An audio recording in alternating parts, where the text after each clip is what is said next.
Jueces, capítulo 15, encontramos la historia de Sansón y de Dalila. Bueno, lo vamos a resumir bastante porque pues no podemos grabar tanto. Sansón fue un niño enviado, fue un niño anunciado y prácticamente fue una de las personas, digamos, un devoto, un hijo de Dios, se puede decir claramente, porque él vino dotado de muchísima fuerza, de muchísimo poder. Entonces Sansón fue un combatiente, peleaban mucho con los filisteos, y los filisteos pues jamás pudieron dominar a Sansón. Pues dice aquí la leyenda que alguna vez tuvo una disputa con 1000 filisteos y los mató.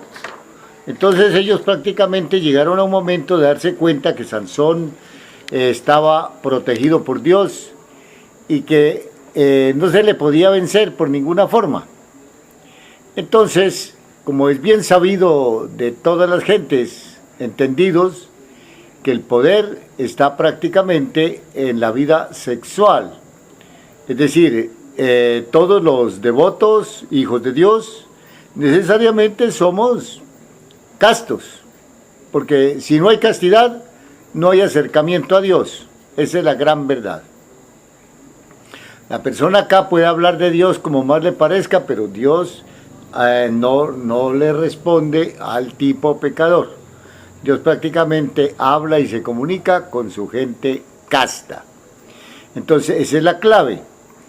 Entonces, Sansón era un hombre casto, un hombre dotado de muchísimo poder, pues es decir, en la guerra nadie podía con Sansón.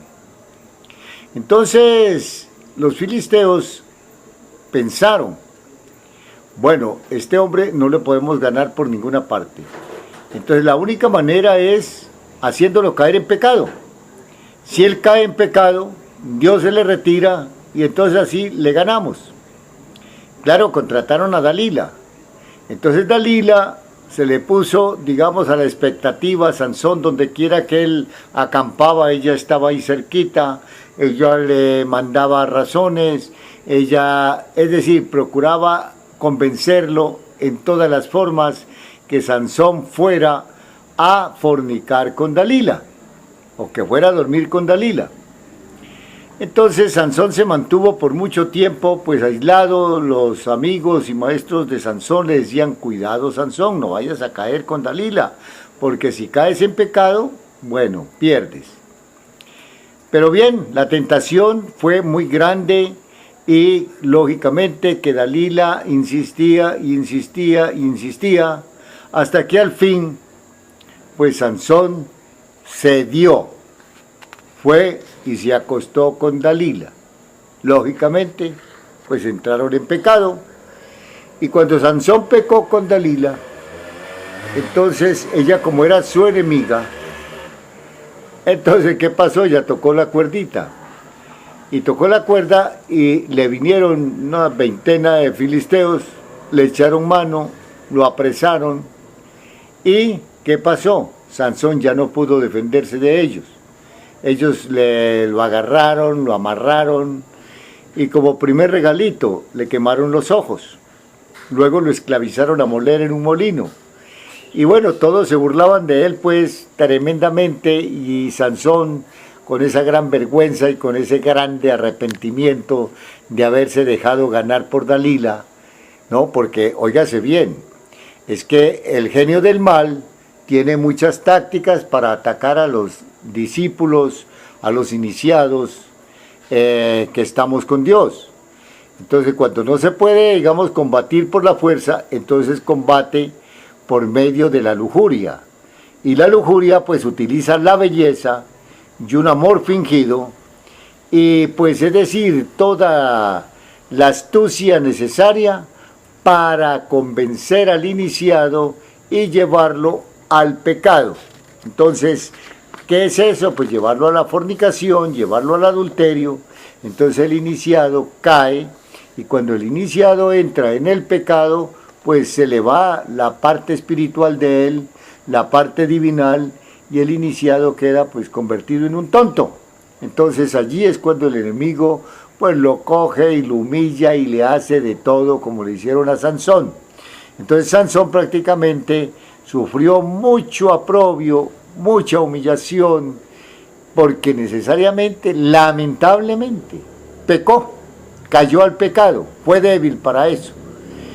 Claro que después él se arrepiente totalmente y bueno, sigue su transmutación como soltero, recupera otra vez sus capacidades, vuelve y la divinidad le perdona, regresa la divinidad con él y ahí es cuando vuelve a adquirir la fuerza, es cuando él derroca prácticamente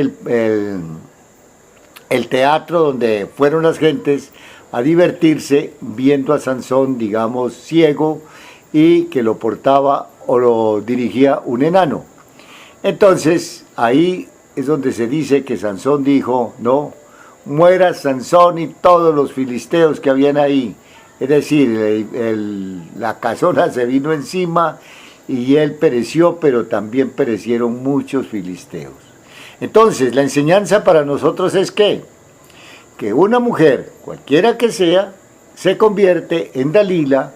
¿Para qué? Para hacernos caer en pecado. Y si nosotros caemos en pecado, se va la parte espiritual, se va la parte divinal de nosotros. Igualmente le pasa a la mujer, porque puede haber mujeres castas, mujeres prácticamente iniciadas, ¿no? Igualmente, si a una iniciada le aparece un varón, un pícaro, un sinvergüenza, que realmente lo único que quiere es revolcarla y mandarla al pecado, entonces igual le pasa lo mismo que a Sansón. Esto es lo que hay que ver nosotros. Prácticamente lo que hay que cuidarnos en la vida es de no caer al pecado, porque si caemos al pecado todo se muere, todo se pierde. ¿Entendido?